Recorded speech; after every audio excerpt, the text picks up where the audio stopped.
Lord is slow to anger, great in power, and will not at all acquit the wicked. Nahum chapter 1, verse 3. First of the chapter 1 is talking about the certainty of Nineveh's doom. And we know that we had talked about that a little bit, touched on it last week. And if you all that have your purple books, Nahum, you will find on the purple book through the Bible in 1 year, you'll find on page 110. And he's talking about the certainty of Nineveh's doom, the siege of the capture of Nineveh. And we know that the two people that we heard Nineveh, and then their eyesight, what they saw, it was Jonah, and we know the story of Jonah, and now we're reading the same thing, picked back up again with Nahum.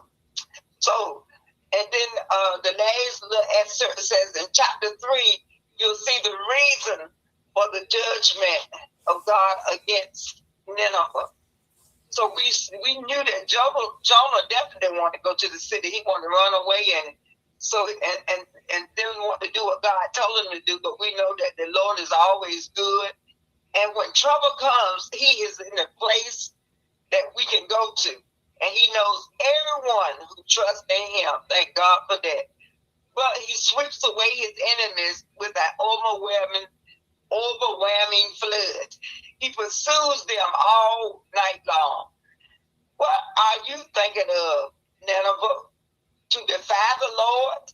He will stop you with one blow. He won't need to strike again. He tosses his enemies into the fire like a tangled mass of thorns. They burst into flames like straw. Who is this king of yours who dares to plot against the Lord? But the Lord, his army, millions strong, the Lord declares it will vanish. And we know we already said this morning, if what God said, it will happen. So he wanted his people to know that I have punished you enough. Now I will break your chains and release you from the yoke of slavery to this Assyrian king. And to the king he says, I have ordered an end to your dynasty. Your sons will never sit upon your throne. And I will destroy your gods, the little g's and temples, and I will bury you for how you stink with sin.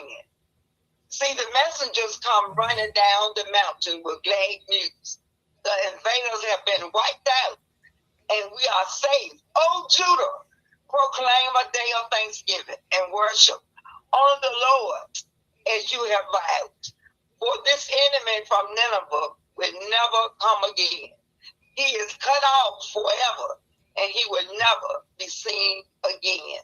That is my 10 minutes on Nahum, chapter 1, touch a little bit on 2, and on 3.